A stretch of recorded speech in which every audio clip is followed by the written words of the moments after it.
Welcoming my good friend back to the program. We have a lot to dig into. It's Mark Mix, president of the National Right to Work Legal Defense Foundation, president of the National Right to Work Committee.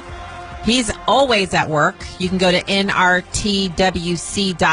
to learn all about it. Mark, welcome back. Stacy, good to be with you. It's been a little bit, and since you're up late, I'm going to tell you to get some rest at the end of the show, okay? I will definitely get some rest at the end of the show. I will not stay up all night doing other things, which are, it's silly to work late into the night and not get rest. So I agree with you on that. I got to tell you, the Medicaid fraud has been such a huge story, not just for this program, not just for news media anywhere, but it's a big story for Americans because we've been told so often, pay your taxes, be a good American, yada, yada, yada. You have to pay the tax. People are living off the tax and need the tax. And at the end of the day, really a lot of that tax money is going to people who are criminals. It's going into their hands to do whatever they want with it. And now there's even a connection to the unions. Tell us what's going on. Yeah, Stacy, this has been going on for a long time. Obviously, the fraud's been going on for a long time, too. And that's a very, very big issue. But this is part of it. I mean, going back to, union officials' desire to have more union dues money so they could spend more money on politics, to get more power over politicians, that get them more money and more union members. This is another scheme that we've talked about previously, Stacy, when it related to like Uber drivers and Lyft drivers. And it used to be that these were independent contractors. They were basically decided when to turn their machines on and turn them off. And the unions realized if they were going to get a chance to unionize them, they had to get them classified as employees.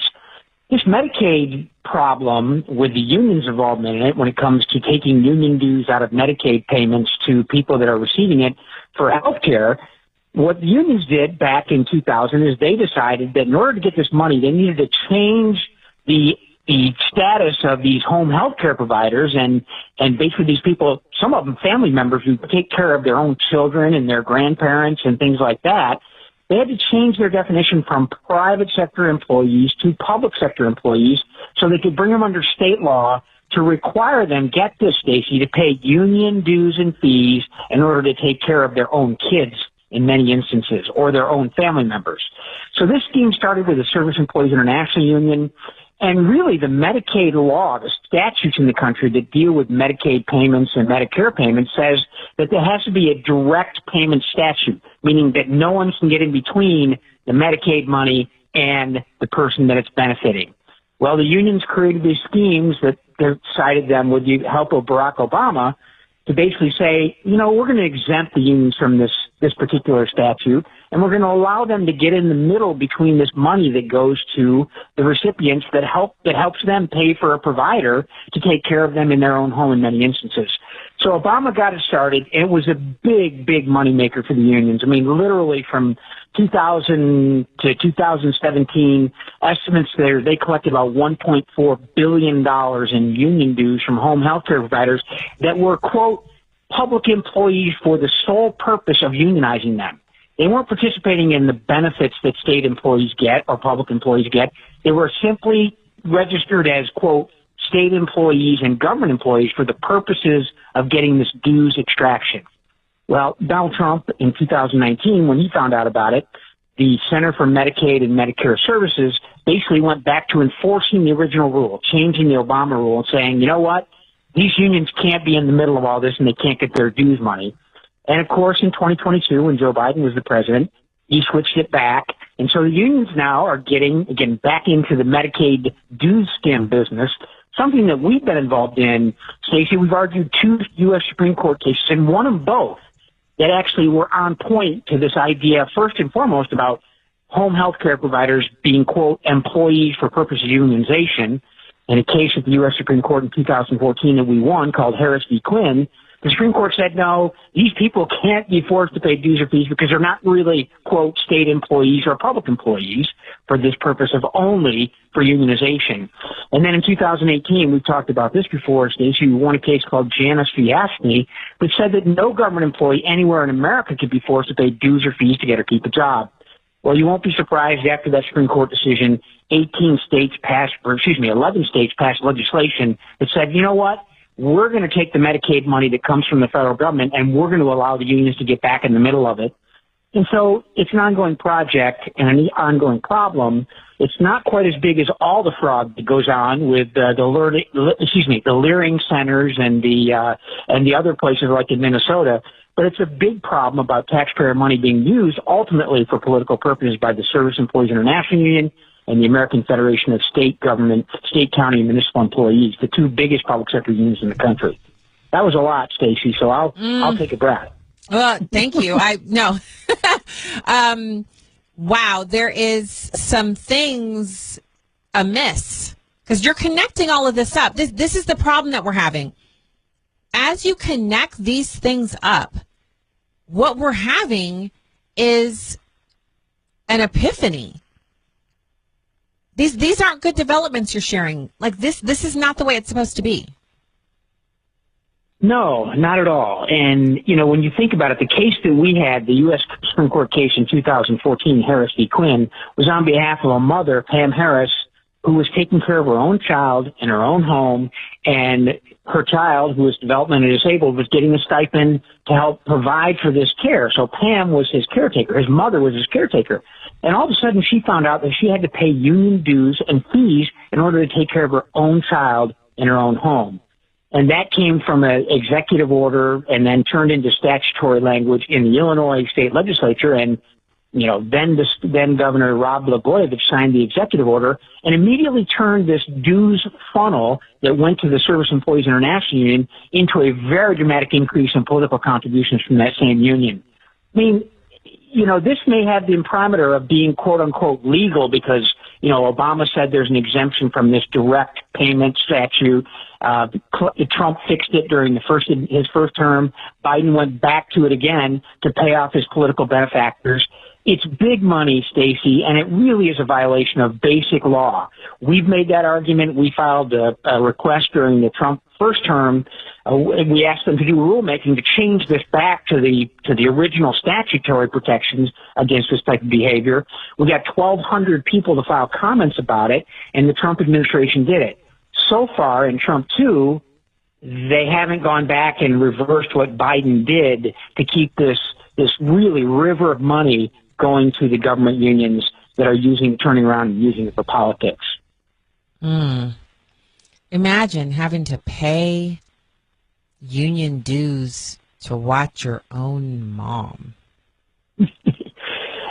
Yeah, it gets kind of crazy when you think about it that way, Stacy. But, this is politics. I mean, again, the first step is to change the definition of who they are, turn them into public employees, and then use the laws in states that allow for, it used to say you had to pay dues and fees in order to work for government, but then exempt them from any kind of negotiation or any kind of bargaining that regular quote-unquote government employees would have to get vacation pay, for example, or something, get sick days or get compensation. I mean, they were state employees defined as state employees simply for the purpose of unionizing them and making them pay union dues. That's the game afoot here. And unfortunately, while it may sound like fraud and it may sound illegal, it comes with the, quote unquote, the blessing of certain politicians because they benefit from it dramatically.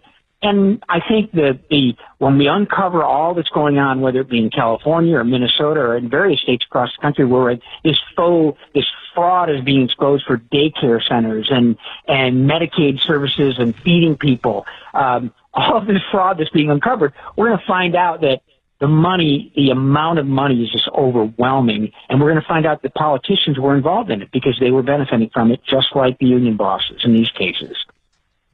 And when we see that, what's the likelihood anything's going to happen to the politicians who are benefiting from it? Well, Stacy, that's the important question. It doesn't seem like it. And from a personal perspective, when you see this type of thing happen and you see it exposed and you see that no one really gets punished for it, I mean, how frustrating is that? Hopefully the American people, we the people that are the, we're the definers of this grand experiment in self-government, that we take action, we pay attention, we learn about it, and we hold people accountable. Hopefully that's the solution, or that's some kind of result as we move forward. And maybe in November, we'll see a reaction by the American people because of this fraud and this these special privileges for private organizations like labor unions when it comes to giving them the power to collect dues and fees in order to stop or allow someone to work. It doesn't make any sense. And so at this stage of the game, we're still like I feel like every time you cover one of these stories, you share, and then, you come back and there's more. Yeah, Stacy. I mean, that is unfortunate. But you know what? We're obligated to keep fighting. We're obligated to keep pressuring, to keep, holding people accountable if we can. And ultimately, I believe, and I believe this because we've made progress. I mean, the Right to Work organization has argued 18 cases in front of the United States Supreme Court on behalf of individuals who have the courage to stand up and fight.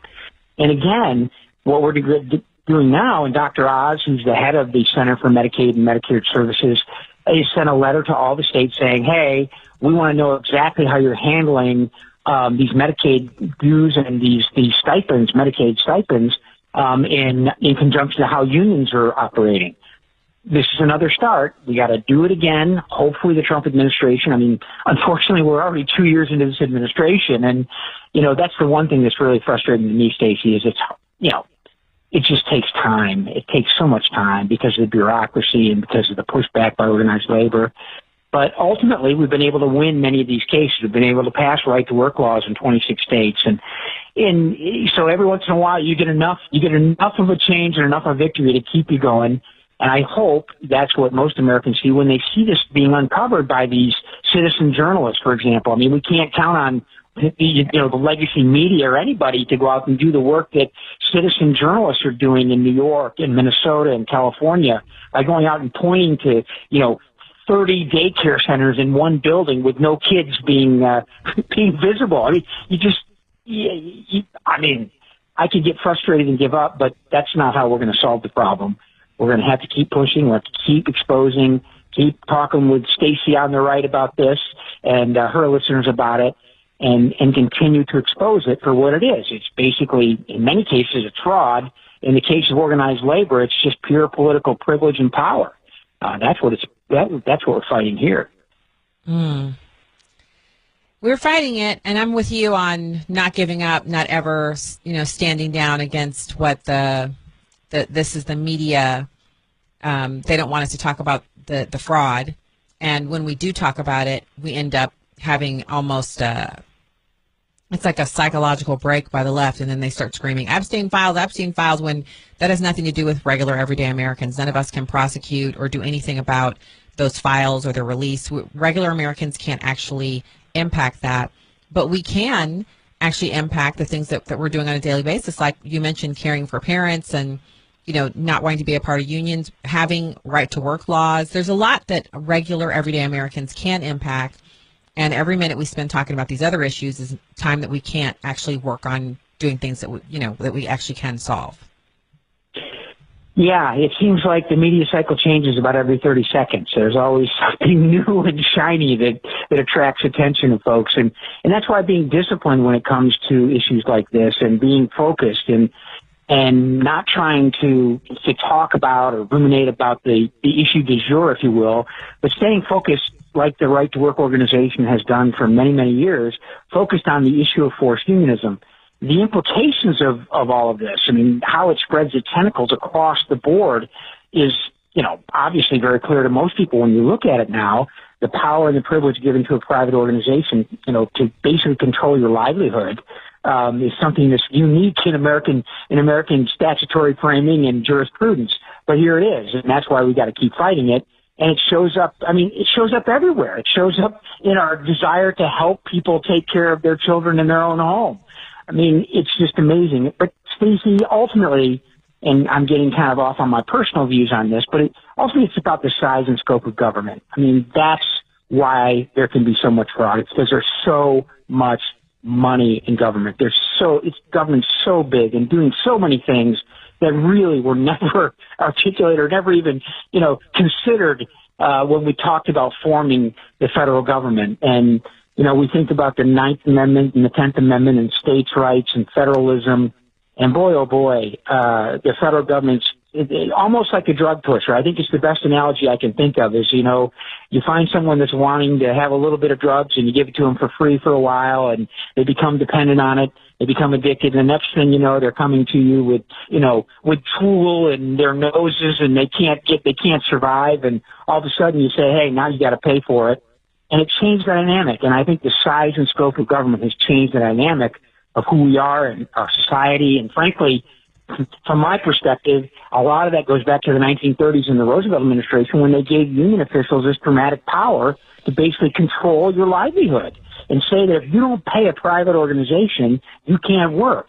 And in the case of a home health care provider, if you don't pay union dues or fees in a state that says you got to pay it in order to get any Medicaid money for the participant that's getting it, that needs it, then you can't do that. I mean, we're dealing with the issue, and I think you and I have talked about the issue of graduate students across the country. I mean, these are students that are looking for their, PhDs that literally have to pay a union in order to continue their research and their degree arc to get their, their higher education degrees like their masters and their doctorates. I mean, how in the world can a private organization stop someone from continuing their research and teaching and doing the things they need to do to basically graduate with their doctorate degree? I mean, we've got students all across the country that are, unfortunately forced to support unions that have political ideologies that are totally the antithesis of what they believe, but yet they continue to have to fund that union in order to continue their studies. I mean, the government's too big, Stacy. The government's too big. I mean, the size of it is so ludicrous that we literally, when it's being robbed, we break off into little Charlie Brown dirt balls and fight each other over whether or not there's actually fraud. And the fraudsters are like, yeah, you guys just keep on fighting each other because we're getting all the money. We're taking the money from you guys, and do whatever. Like literally, they don't care how many times the fraud is reported on. Because how can it be prosecuted if we're over here arguing whether or not there's fraud in the first place? Yeah, that's in the political dialogue, and again, the shiny objects and the changing news cycle divert us from basically being disciplined in going out to prosecute it. Hopefully, the vice president's on the job, and hopefully Dr. Oz at the Center for Medicaid and Medicaid Services is on the job. And hopefully politicians are on the job to just kind of root it out and hold someone accountable for it. Because otherwise, it's going to continue. And you're right. I mean, your point about the money, so much money that it's overwhelming. And, when we hear about like the Minnesota story and now the California story and the New York stories, those stories that are beginning to unfold in front of us, I mean, I guess sometimes it's so big that you just kind of can't believe it. It's like, it's like $1 trillion. Well, what is $1 trillion? We don't know. I mean, you can't put barriers around it. But literally, we're talking about hundreds of billions of dollars potentially of taxpayer money that's going into programs that are being ripped off night and day, and moment after moment. It's literally so bad. The only people who are benefiting from it are the fraudsters. And everyone else is, we're all just trying our best to get some notice put on it, to actually get some notification put on, and then maybe some prosecution to protect, because every dollar that's wasted for fraud, that's sent out abroad, all the money that was sent out to the nation state of Somalia, all of what's happened has placed us in a position where we're borrowing $1 for every 2 that we bring in. We collect record amounts of taxes, but now our debt is greater than the totality of the GDP. And we're still trying to figure out, who's robbing us? Stacey, just a quick question. You don't have to answer if it would indict you. You can use your Fifth Amendment protections. But, the last time you went through the airport, you had $1 million in cash in a briefcase, didn't you? I mean, you know what? Here's how closely they monitor me. Usually I'm the one who has my $17.99 Eucerin lotion. It's always 5 ounces or 6 ounces, and you're only allowed 3 ounces. So I'll go to the Walgreens while I'm out of town because I always run out of lotion when I'm out of town. I get that lotion. I'm like, oh, and then I put it in my bag. And then for some reason, the bag that I put it in is the one that I carry on the plane with me because if you put it under the plane, it doesn't matter how big it is. So they flag it. They take the lotion out and they say, you can't take this through. That was $17. If you'd like, you can check this bag. I'm like, that's my carry-on bag. I'll have to pay $35 to check that because I already checked the bag. And then he just holds it over the trash can. And with almost a smirk, he drops it in. That's my $17 going in the trash. Last time this happened, my bag was perfect. My husband had, I think his shaving cream was too big or something, and it was brand new. And the guy flagged him, pulled it out, pitched it. And he was looking at me, and I said, I would feel sorry for you, but I just had my lotion thrown away 3 trips ago, so we're just throwing money away. We're just burning it. Now, here's what I'm going to tell you. I share those because what you're saying is someone carried, and this is what we know to be true, the news reported this, they carried millions of dollars in cash through the airport, and they weren't flagged. But my $17 lotion, not going through. Yeah, and I mean, $1 million in cash, that's significant money, and big money. You know, the idea you're I don't know, these things make me ponder sometimes and wonder. But again, accountability and exposure is the only way we can stop it. Exposing it and then hold someone accountable. I mean, that's the real deal. I mean, if a criminal, you know, we've seen the experiments in criminal science, like in Chicago with no bail, right? And, you know, letting people back out on the street and not only are they recidivists, but they usually show up a couple of days, you know, after they've been released on some crime. I mean, these experiments just don't seem to work. And so, but getting back to the point, how does this happen? Is the government's so big and there's so much money that it's impossible to keep track of it in many instances. And you can just see, you know, someone setting up a daycare center in a building, and what in Minnesota, what they say they were feeding something like 2 million people during the COVID experiment, that they provided that many meals or something, and it turned out to be just completely untrue. I think that person actually did get prosecuted and did get jail time, but for the numbers and the amounts that are out there, it's just crazy. And then, again, going back to the issue at hand, I mean, having union officials get these, you know, these privileges to basically say, okay, you're now a public employee for purposes of unionization, and oh, by the way, now that you're a public employee, you know, in order to be a member of the union or take care of, get Medicaid money or take care of your daughter at home, you got to pay us.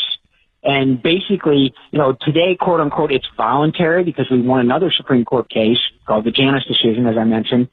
But yet getting around that's really simple, because if you, during an orientation session, when you're being hired and you're being trained, and all of a sudden the union gets 2 hours with you as part of their, quote, role as, quote unquote, negotiating, you know, unionization for public employees, defined as public employees, and they say, hey, you got to sign this paperwork. And then once you sign that paperwork, you can never get out of it because there's a window period that you cannot identify, that the union won't tell you about. It says you can get out. But it's just a mess. And the good news is there's lots of groups fighting it. We're fighting it. We're trying to expose it. Dr. Oz, hopefully, will go back to the Trump one term saying we're not doing this anymore.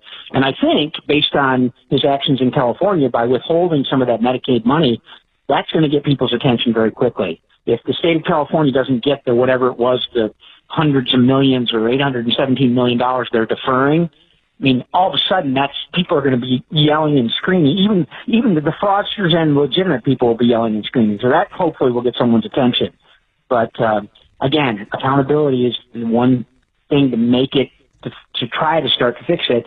And our litigation program is designed to expose it and protect individual workers' rights, and not only help the people that are courageous enough to stand up and fight, but even those that may not even know about their rights. Hopefully we get the awareness and we get the exposure when we win these types of cases, that people decide, yeah, okay, I'll fight too. Or now that I know my rights, I will exercise them. It's as difficult as that may be sometimes. Yeah, it's tough. It's tough, but it's worth it. Because without us stepping in to fight, we end up with, what this is what we've had. It's just been awful.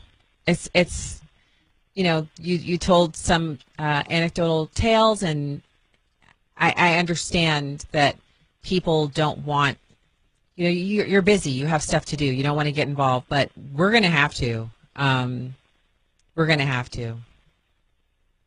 Absolutely. We just got to keep fighting, and hopefully, in this grand experiment of self-government, when we're worried about government, we have to look in the mirror, Stacy, and understand that we have a responsibility to be educated and to be informed and to participate in this experiment in self-government. I mean,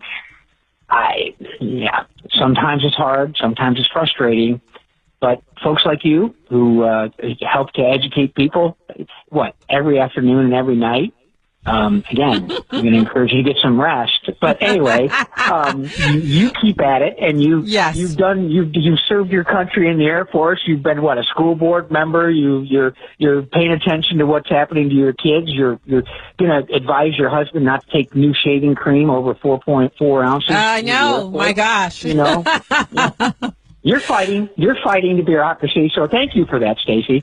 Thank you. I got to say, I always feel encouraged when you and I get a chance to talk. I'm so glad you're covering this, that you're on the case, and your organization is doing all of the heavy lifting, so we don't have to. It's National Right to Work Legal Defense Foundation, which is nrtw.org, and the National Right to Work Committee, which is nrtwc.org.